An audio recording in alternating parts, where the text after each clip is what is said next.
Hey guys, it's Karrine Steffans, and I will be on Hip Hop Nation tomorrow with Renata to talk about my new book, Vindicated. You're now checking out Renata Romaine, cuz. Do you get offended for people to still call you Superhead? Well, I think anyone gets offended when someone doesn't call them by their name. Yeah. So, if your name is Alicia and someone calls you Alice all the time, Yeah. you're going to be like, learn my name. That's not my name. Yeah. So it's always offensive, I think, when anyone calls you something that's not your name. Yeah.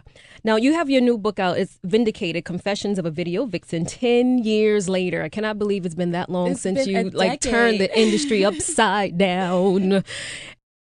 People still just don't really know who Karrine is. Yeah. So the purpose of today is I just really would like to know your story and to just kind of get to know you a little bit better and hear how you have been vindicated, because that's the name of your new book. Well, I want to say too, I think that it's partly my fault that people don't know who I am. I'm actually kind of shy. So I am. So, Wow. And if people would kind of look for a sec, I disappeared for some years. Yeah. And I've never, until I got Instagram 2 years ago, there were never any photos of me anywhere doing anything. What has that been like, social media? Because now with social media, people have direct access to you. Right. And that creeps me out a little bit. Yeah. So, because I'm not very, I'm not super duper friendly. Just personally, I'm kind of dry. So it's and that's why I haven't done interviews in a long time. People say I'm kind of like Prince a little bit. Like have you been hiding, or have you become like a pariah where people don't want to touch Karrine Steffans? No, everybody wants to touch Karrine Steffans. Well, I didn't mean in that. No, everybody wants to talk to me about everything Right. all the time. It's just that I'm an author. I think people forget that. Yeah. And so a New York Times bestselling author at that. several times over. Yeah. And so authors, you don't see authors like we don't go to clubs. Like I'm not a Right. celebrity. I'm an author. So I Right. spend a lot of time writing. Yeah. And writing is something you do alone, at home or wherever you write. And so I don't have time. Books take years to pull together. Yeah. I got that deal in 2013. You're just getting it now in 2015. Right. So I'm busy and I'm not, my job isn't to be on carpets or on TV. Well, that's another misperception. That's not my job. My job is to write books. When I started this, I had 2 5-year plans written down. Oh. I've been on my plan. No one else knew what my plan was. It's not for me to tell you what's going to happen in the future. Everything that I wanted to happen has been happening. I've planned this out since the beginning. Oh. So I'm a Virgo. I'm also a writer. I'm super duper cerebral, and everything is planned out. So Right. even when it looks like things are going awry to everyone else, that's how I want them to appear, because I knew what the arc would be.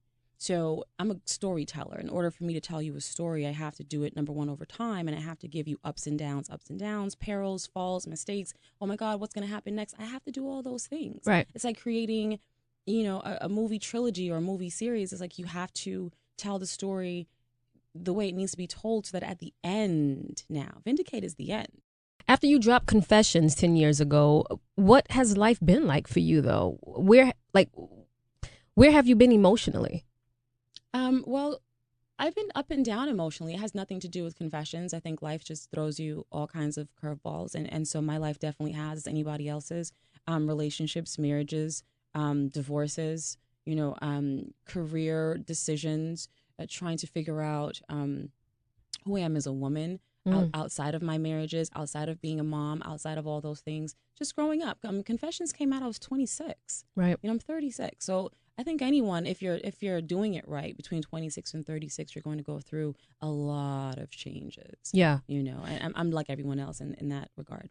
Double standards bother me to an extent. Yeah. I feel that double standards, however, are necessary at the same time. So I believe that I don't want to do things because he's doing them, because a man is doing them. I want to do things because I have the right to do them.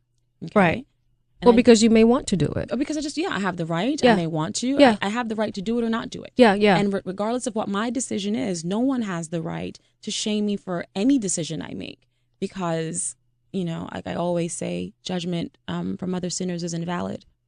So one sinner doesn't get to tell me that my sin is too sinful. You just don't get to do that. You have a lot of women that want to go that route and be the video vixen and, be in the entertainment industry. What type of advice or caution would you give them?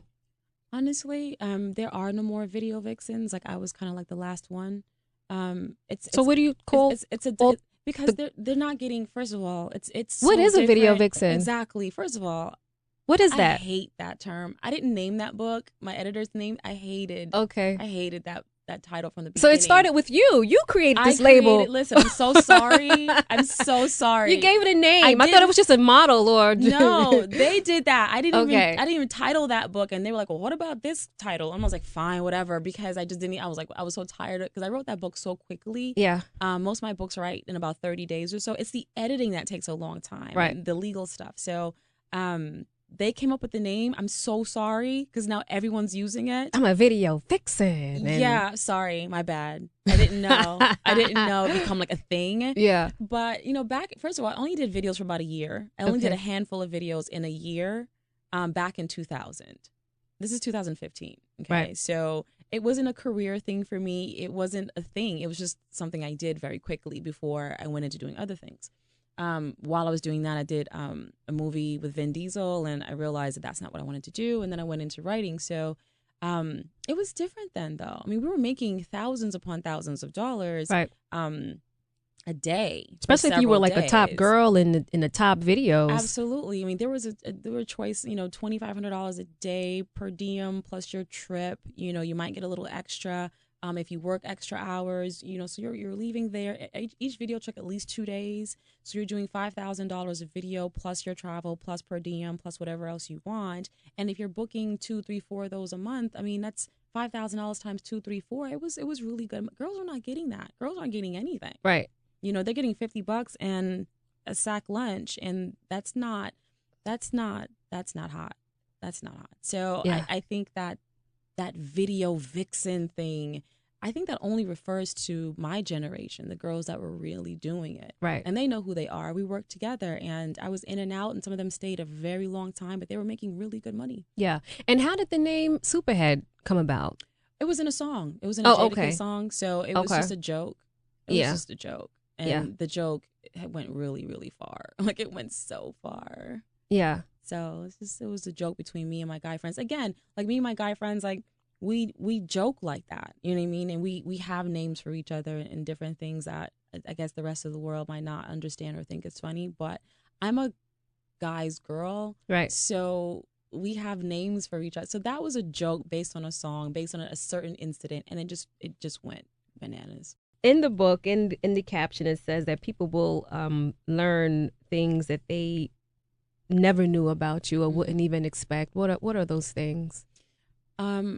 Anytime someone sees me or listens to me, I am everyone always says, like, you're so strong. Right. And I am very strong, but strength comes from knowing your weakness. Absolutely. And there's a lot of weakness. It comes from pain. Mm-hmm. There's a lot of weakness in Vindicated. It's a lot. It's almost cover to cover weakness. Right. And so it was difficult to write. And that's why you almost didn't finish it. Yeah, it was hard because you had to really take a look at, as a writer, even when I'm the subject, I have to do history. I have to go through the history of my subject, So I have to go through as if I'm investigating someone else's life.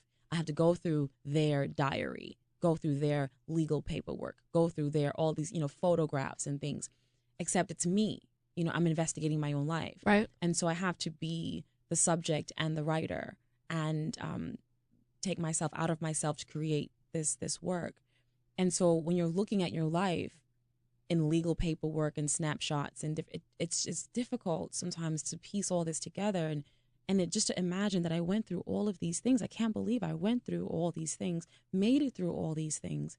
So Vindicated almost didn't happen. It was very hard to write. Would you say it's a book of personal responsibility? Absolutely.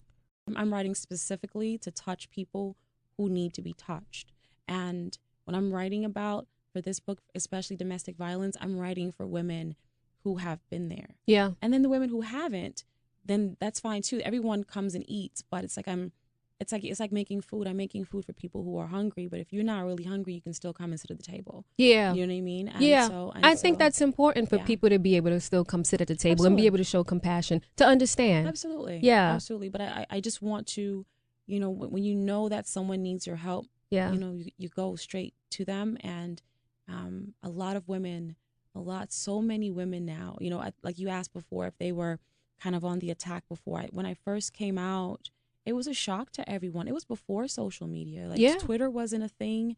You know, Facebook was kind of a thing a little bit. Right. You know, we didn't have Instagram. Those things didn't exist. Right. And I was the first social media. Like, I let you see things that you'd never seen before. And I understand it was disruptive. It was counterintuitive because, especially in this particular demographic, white people have been doing it for a long time. So that's nothing. But in this demographic, in this age, in this genre, it had never happened before. Right. And that was weird and scary to people, women and men alike, that, number one, a woman has so much power. Right. That she can do this and no one can touch her. I'm walking around New York City today, 10 years later. Did anyone try? Oh, they tried. Some people tried, but they have In people, what ways? And I have people. Okay. You know, so I would let my people talk to their people. Wow. Who would take care of that. Wow. Yeah. They tried in the worst ways. Yeah. Wow. Yeah, but not knowing that the person they were talking to was my people. Wow. So you're trying to get my henchman to come get me, but my henchman is now going to sit down with you and let you know that I cannot be touched. Yeah. And I think that's another thing. Do you still have henchmen? I don't have anything. I have a beautiful, wonderful life.